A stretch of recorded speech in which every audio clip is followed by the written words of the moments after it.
So the first thing I'm gonna say about like uh, daily or regular animate ritual practice is that this is something that really the year-long course that I offer is about this. It's about building foundations that no matter what tradition we're in, we can start to understand like what the fundamentals of daily foundational ritual practice are. So we spend the year really cultivating a relationship with those deep fundamentals. Because when we look at ritual around the world, what we see is that there are foundations and fundamentals. All right. Like ritual, first of all, ritual exists in every single culture, as far as we know, that has ever graced the planet. Ritual is a universal, to the point that some anthropologists refer to human beings as homo ritualis, right? Because it's so inherent to human cultural societal structure and the human experience. Human beings enact ritual. And these rituals, there are differences, and it's always important to look at differences. And there are foundations and fundamentals that are remarkably similar in culture upon culture upon culture upon culture. And it's helpful to know, now we live in a world where a lot of people have been disconnected from their ritual roots. Uh, Maybe they were raised in a tradition and were turned off by that tradition, because there's a whole lot of reason to be turned off by traditions, right? And that's kind of an understatement, right? Or maybe they were never raised with any type of tradition at all. And so you have people who, um, you know, in kind of the fallout of what's called the meaning crisis, you have people who are longing for a return or a finding of regular ritual practice, who are longing to be in regular ritual contact with the animate, to wake up their relationship with the world around, to understand ritual on a deeper level, but don't exactly know like where to begin and how to start and what the fundamentals and foundations are. And so for me, looking at cultural similarities in ritual is really helpful, because it shows you what has been foundational and fundamental. Um, and this is important. And, for those who are new, and I think everybody probably knows this, but I'm not, you know, I'm not selling a particular worldview. I'm not like saying like, oh, let's all focus on this ritual system.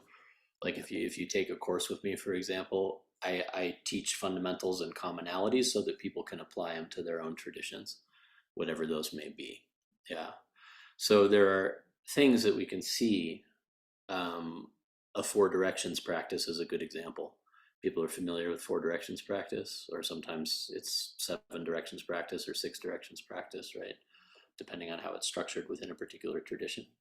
We can look at something like that and we can see it in the Celtic traditions, we can see it in many Native American traditions, we can see it in Tibetan tantric traditions and Indian tantric traditions. We can see that it's something that human beings across the world have gravitated towards, and we can say, okay, this is fundamental and foundational. And then we can start to ask ourselves why, right? Why is this fundamental and foundational across the world? We can look at offering, feeding, like the actual feeding of animate forces, and we can say, oh, every single animate tradition in the world practices this in one way or another. For many traditions, like the whole point is feeding. The whole point is that we live in a world that is in a constant, is in a, like the nature of the world is like the food cycle, right? Not in any kind of like Darwinian competitive way necessarily, but like in the sense that this is a world of animate forces that arise and fall, and in their arising they feed, and then their bodies are offered back and become food, and this is the cycle. Um, and it is a blissful cycle, right? The Upanishads say, like, oh, what bliss! I am food. I am food. I am food. I am the eater of food. I am the eater of food. I am the eater of food. Right? I am the devourer and the devoured at once. Right? So when we recognize that we live in a world, a universe that feeds. We recognize that everything that we take, we are borrowing, and it comes on, with the bodies of other things that have offered themselves. And then we, in order to be in alignment, have to find some way of offering and feeding also. There has to be some element of feeding.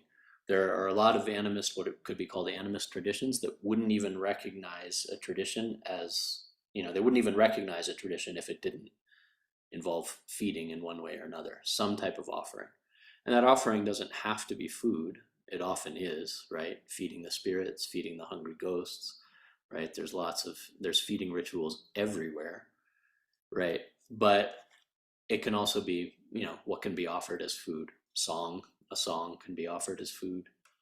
The gods eat praise song, says the Rig Veda. The gods eat praise song, right? A song can be offered as food, a thought, an intention, a word, speaking out loud, some type of invocation.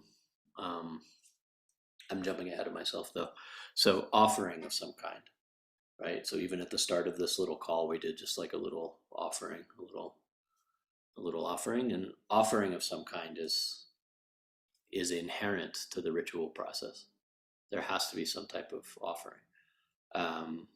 If you come to a ritual and the attitude is like, I'm doing this ritual for me and I've got to get something out of it, and there's not that offering phase, like, then you haven't emptied the cup so that the cup can receive, right? The cup has to empty. There has to be some type of, and people who've been coming to these calls for a while have seen me do this 100 times, but I'll do it again. In the gesture of offering, in the gesture of opening up one's palms, right? One offers up, and that the alchemy of that is then one makes space to receive. The offering gesture is what makes space to receive. We can't receive unless we offer.